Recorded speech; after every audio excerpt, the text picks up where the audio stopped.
Greetings, YouTubers. How's everybody doing out there in YouTube land? Not doing too bad myself. Well, let's just jump right into it. This is my 4.6 Expedition 2000 model, and I finally got that dreaded P0420.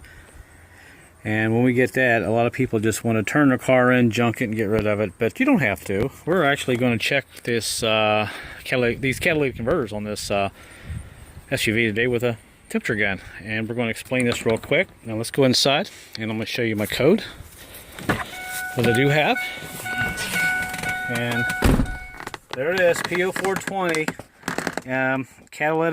catalytic inefficiency below threshold, bank 1, and that is going to be the passenger side, because the number 1 cylinder is on the passenger side. And that is how you find your bank 1 and bank 2. All right, a quick story. I had a P0430 and a P0420. Replaced the intake gasket. That took care of the P0430.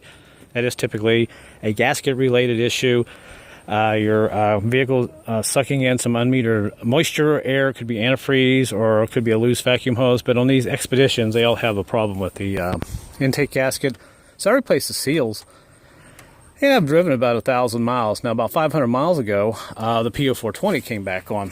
Now, on this vehicle, I have four catalytic converters.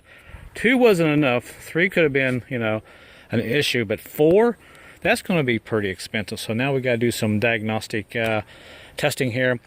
This is a generic way of doing it. If you don't have an OBD2 code reader, one of those fancy ones that does the live data scan and all that, you could probably get by with one of these. And I'll tell you, if you just have one catalytic converter that you're testing, it's a lot easier to do it with one of these. But in general, if you have 3 or 4 like I do in a series on both sides of the exhaust, then you have to go in here and do some testing. Now, what we're looking for is, as we go in, the temperature should be a lot hotter on the front cat, and as we work our way back, actually I should say the temperature should be a lot cooler going in than as we work our way back. It should be a lot hotter. And this is what we're going to get under the vehicle and test here. And like I said, bank 1, just find which cylinder on your engine is number 1 as your bank 1. This will be different for all vehicles, so you do want to do some research to get in to figure out which side is bank 1 and bank 2. And if you have a 4-cylinder, like I said, you get online, do a little research, and you can figure that out. But in a nutshell, that's what this is all about today. Now, your catalytic converters, basically what they do, they just burn up unmetered fuel and air that the engine doesn't burn up, and by the time it gets all the way through the catalytic converter to the end, a chemical reaction happens, and this causes a increase in temperature. And that's it in a nutshell. And by the way, I do have 4 O2 sensors, 2 before the catalytic converters, and I have 2 inside the main catalytic converters toward the end. Then I have the muffler at the end. So we are going to test this today. I don't know what we're going to find. I may have both sides bad. I don't know. But the computer just says bank 1, which is on the passenger side. So what we're going to do, we're going to take this car for this SUV for a ride for about 3 or 4 miles. Heat it up real good. Come back, put it on the ramps, get under there, start taking some temperatures, and hopefully this will help you out also. Okay, now I've driven this thing about 3 miles. It's up to operating temperature. And you can see the temperature gauge there, right where it should be. And I got the front wheels up on ramps, back wheels blocked, and I got the emergency brake on, and I got the idle up about 2,500 RPM with my screwdriver. If you have a throttle by wire cable going to your throttle body out here, your gas pedal that you use, forget doing that. That's another video, so for another day. All right, so let's get up under here. Give me a second.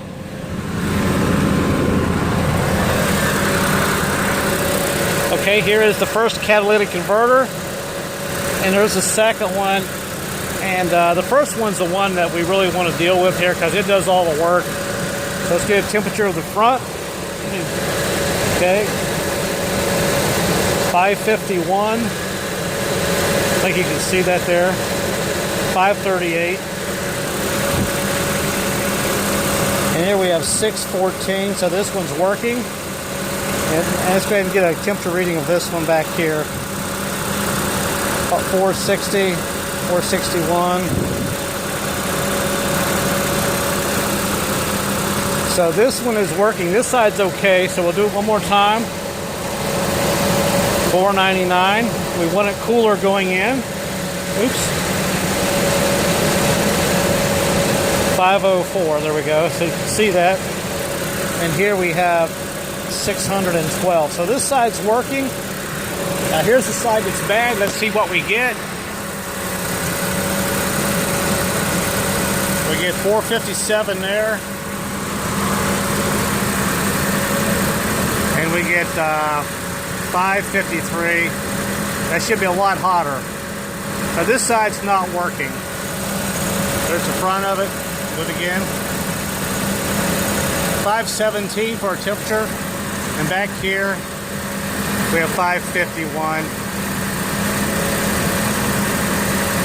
547. This should be a lot hotter. So this side is bad.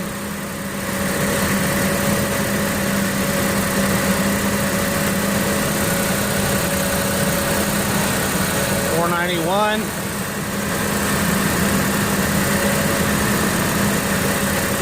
Oops. 549. One more time. All right, so we got 513,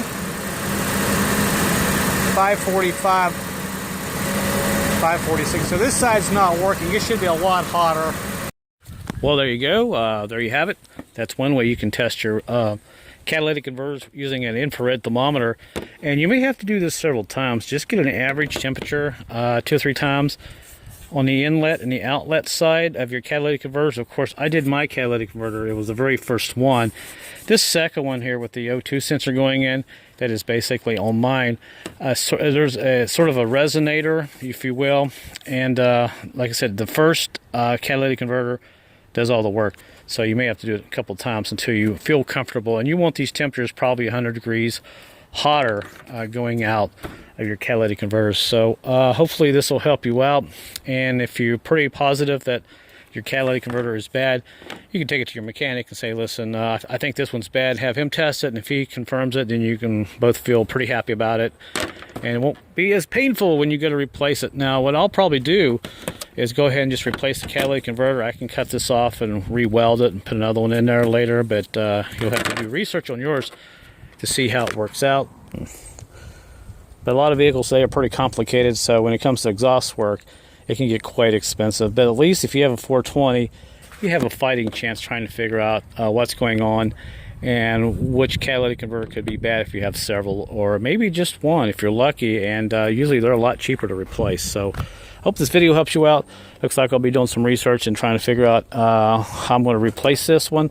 But if you have any questions, I'll try to answer them. So if you have an Explorer or an Expedition, you're going through this problem, hey, just get under there and get your temperature gun and do some temperature readings and try to figure out which one's bad. So like I said, the first one there on mine is the catalytic converter that does all the work. Then you have the O2 sensor going into the second one. And by the time this one does all the work, that O2 sensor here is reading what this first one has already done. And if your O2 sensors are out of sync and the computer sees that, doesn't like what it sees on the second one, and that's usually when you get your O2 sensor, your check engine light come on, saying you have a P0420 in a nutshell. But anyway, thanks for watching the video, guys, and until my next one, stay safe, and I'll see you then.